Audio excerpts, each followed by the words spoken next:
ბატონო მოსამართლე, მე ერთ რაღაცაში არ დავეთანხმები, საერთოდ არ მომდირი რომ გამომართლებელი განაჩენი დადგა. არა გამომდინარე იქიდან რომ ეს დანაშაულები არსებობს. არამედ უბრალოდ შექმნილი ვითარებინა გამომდინარე თუ აქამდე მოვედით ესე როცა არანაირი საფუძველი ჩემი შეფასებით ჩემი წინასწარმეტყველებაში ყოფნას არ ქონდა რატომღაც ოცნების სფეროა ვიფიქრო იმაზე რომ ამის შემდგომ მოთხოვში ეს ყველაფერი ისე რადიკალურად შეიძლება რომ გამომართლებელი განაჩენი დადგა. არა რა თქმა უნდა ამას ნაკლებად ვარაუდობ მაგრამ მე მინდა უბრალოდ რამოდენიმე საკითხზე გავაფართოვო ყურადღება. აქ ვინც ვხედავთ ამ დარბაზში და ამ დარბაზს მიღმა ყველამ ძალიან კარგად იცის რა ბრალდებები ისმოდა ჩემ წინააღმდეგ წინა წელს და მთელი ამ პერიოდის განმავლობაში აღმოჩნდა რომ არც ერთი იმ საჯარო ბრალდებიდან პროკურატურისთვის ვერ გახდა ბრალის აღენების საფუძველი. აღმოჩნდა რომ ის ყველაფერი აბსოლუტური იყო ტყვილი და მოიტანეს რაღაც ახალი საქმეები, რომლებსაც მეც სასამართლოსთან ერთად სადაზგზა ვეცნობი. მაგრამ განსხვავება იმისა, რომ რატო არის ესეთი გაუგებარი საქმეები და არა ისინი, რაც საჯაროდ იყო განცხადებული, არის ერთი ფაქტორი, რომ ის საქმეები, რომლებზეც იყო საჯაროდ საუბარი, რეალურად მომხდარი საქმეები. არის საქმეები, რომლებსაც კონკრეტულად ჰქონდა ადგილი. მაგალითად ის სკანდალური საქმეები, რომლებიც თელმა ქვეყანამ რატომღაც მე დამიკავშირა და რატომღაც მე დამაბარა. და იქ ფალსიფიცირება მივარად უფრო რთულია. ვიდრე ისეთ საქმეებში, რომლებიც კაჩილმა არ იცის, რა იყო, როგორ იყო, სად იყო, რა მოხდა და ამ თვალსაზრისით უფრო მარტივი გზა აირჩიეს მე მგონი იმისთვის, რომ რაღაც გრანდიოზული ბრალდებები წაეყენებინათ. მე წინა სასამართლოს ხტომაზეც ვკითხე პროკურორებს და ეხლა შემიძლია ვკითხო მაშინაც ვერაფერი ვერ მიგასუხეს. აქვთ თუ არა ერთი ცალი მაინც პირდაპირ სახის მტკიცებულება, რომელიმე საქმეში, რომელიმე ეპიზოდში. ისეთი მტკიცებულება, რომელიც არ იქნება დამოკიდებული იმაზე, კბილაშვილია გენერალური პროკურორი თუ პეტრიაშვილი. დროთა განმავლობაში ვითარების ცვლილებიდან გამომდინარე მტკიცებულება, რომელიც არ შეიცვლება. გააქვთ ესეთი რამე სახის მტკიცებულება, ბატონო პროკურორი? არა. გაახვევით მაგალითისთვის შემიძლია მოვიყვანო, ისევ უკაცრავად განაცხადა და ისევ გაგამ კურნალიძის ჩვენება, ზუსტად ასეთი ჩვენება, რომელიც გასაგებია, რომ სასამართლოზე უნდა დადასტურდეს, არ უნდა დადასტურდეს, მაგრამ რაღაცა დააწერილეს. გამოაქვეყნეს მე პროკურატურის სახელი, თითქოს ესე აბსოლუტურად არაფერს. ეხლა შეუძლია გაგა ადგენს, იგივე გაიმეორებს. 15 წუთში შეიძლება თქვა სხვა რამე. ამის მიღმა პროკურატურას არაფერი არ აქვს. ეგ გასაგებია მე მესმის პროკურატურის ეს პოზიცია, რომ აუცილებლად უნდა რაღაც სახით წამებაში დამდორ ბრალი მესმის. ჩემთვის უფრო გამაოგნებელია სასამართლოს პოზიცია, რომელიც სრულად უაპელაციო 4 თვის განმავლობაში მამყოფებს უბრალოდ ციხეში ვერც კი გავიგებისთვის, არც პროკურორი მოსულა ჩემთან, არც გამომძიებელი მოსულა ჩემთან. ერთი კითხვაც კი არ არის დაუსრულს. ამ წარმოდგენილ საქმეებთან იქნებ ვაღიარებთ.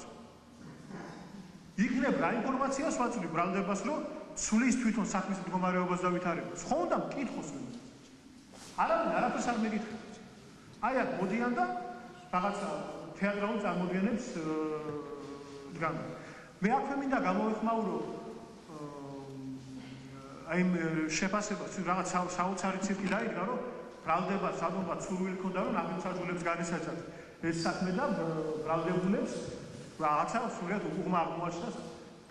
ბუნებრივია თუ თქვენ ყოველ კვირაში ერთხელ გამოაქვეყნებთ ისეთ ჩვენებას, როგორც გაგაში, ისეთ ჩვენებას, რომელიც კიდე რამოდენიმე ესეთი არსებობს, რომელ ნაბიჯსაჯულზე შეიძლება იმედოვნოს ადამიანმა. არა ეს თვაში ეს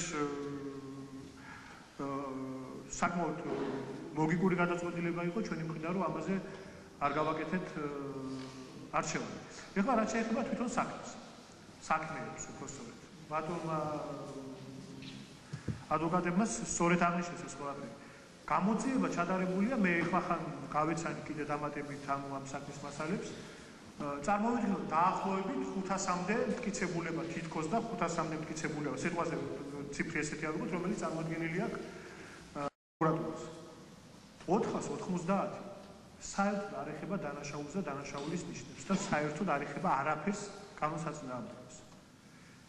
ეხება იმას, რომ მე ვიყავი სენაკში და ვინ იძახის, რომ არ ვიყავი. ეხება იმას, რომ მე ვიყავი ვაზიანში და თათბირი ჩავატარდა. ვინ ამბობს, რომ არ ვიყავი და არ ჩავატარდა. ეხება იმას, რომ ვიღაცა წყალწაღებული არაფრის მაქნისი სამხედრო ფორმიანი ადამიანები ვარბენინეთ, იმიტომ რომ უნდა ერბინათ და ეს იყო მათი პირდაპირ მოვალეობა. ვინ ამბობს, რომ არ ყოფილა. აქვს რაღაცა თითქოს ჩამოსათვლელი დაზარალებულების ვიღაც დაზარალებულების თითქოს ჩამოსათვლელი რამოდენიმე ჩვენება რომელიც თითქოს დანაშაულს უკავშირდებოდა რაიმე სახით.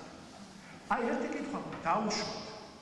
ხვალ რომ რომელიმე მათაგან თქვას რომ აი არ მახსოვს ან ესე არ ყოფილა ან სხვანაირად იყო. რა რჩება მე შემდგომ ამ პროკურორებს რა საქმის მტკიცებულება რჩებათ რომ საერთოდ საქმე გააგრძელოს.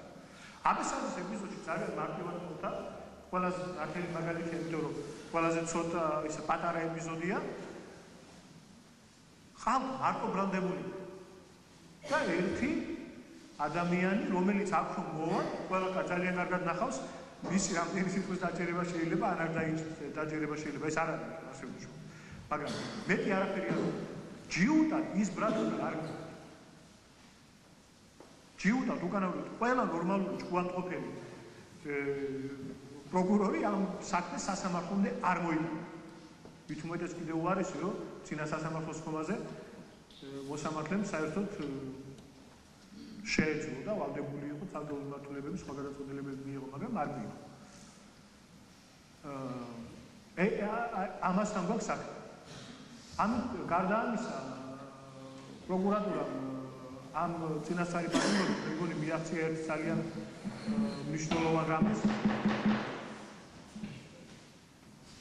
მიაღწია ერთ ძალიან მნიშვნელოვან რამეს დაცვის პოზიციები როგორც მოგეხსენებათ საკანონმდებლო დონეზეც ბევრად უფრო სუსტია ვიდრე ბრალდების და ჩემი იზოლირებით მოახერხეს არა ის არგუმენტები რომლებიც სხვადასხვა სასამართლოს ხომას წარმოადგენს თითქოს გავიქცეოდი სადმე ვინმე ზეწოლას მოვახდენდი ან ამისგან თავი კი არ დაიცოს დაიცოს იმისგან თავი რომ უფრო სუსტი კიდევ უფრო სუსტი ყოფილიყო დაცვის ხარი და კიდევ უფრო ნაკლები მტკიცებულებები ჰქონდა იმიტომ რომ აი აქ ვინც ეხლას ხედავ ბრალდებული ჩემთან ერთად მათ ჰქონდათ ორი არჩევანი ან უბრალოდ მიეცათ ჩვენება ჩემ წინააღმდეგ და ყოფილიყვნენ მოწმეები ან მეორე თვითონ ყოფილიყვნენ ბრალდებულები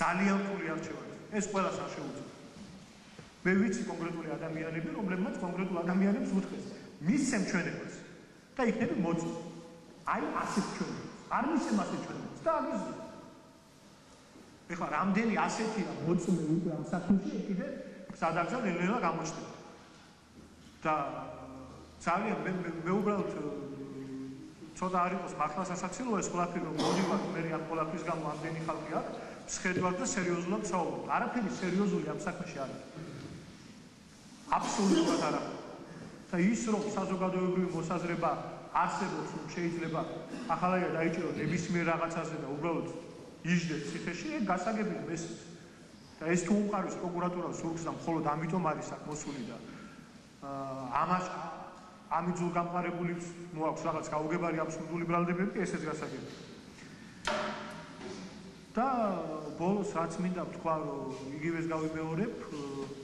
თვითონ პროცესის მიმართ მე განსაკუთრებული იმედი არ მაქვს იმიტომ რომ სადაც 4-5 თვე ესე გაუგებრად გაგრძელდა მე ვფიქრობ რომ შემდეგი 4 თვეც ესეთი გაუგებარი შეიძლება აღმოჩნდეს და ბოლოს კაცშვილმა არის დაგანაჩენი დადგება მაგრამ ერთი რაც შემიძლია კიდევ ერთხელ ვთქვა რომ არც ერთი კონკრეტული მტკიცებულების არ ქონის გამო ჩემი შეხედულებით დღევანდელი პროცესი არ უნდა ტარდებოდეს და თუ ექნებოდათ რომელიმე სახის საქმე რომელიც რაიმე სახით შეიძლება შეიცავდეს დანაშაულების ნიშნებს მე არც იმის პრობლემა მაქვს რომ დანაშაულის შემთხვევაში ვთქვა რომ კი დანაშაულს ჰქონდა ადგილი და არც ცირკში მივიღო მონაწილეობა მაგრამ იქ სადაც არ ქონია არაფერს ადგილი ვერანაირ შემთხვევაში ამაზე ესე მარტივად ვერ გავატარებ და ეგ იყო რაც მინდოდა მეთქვა დიდი მადლობა დავჯანდით ბატონ დავით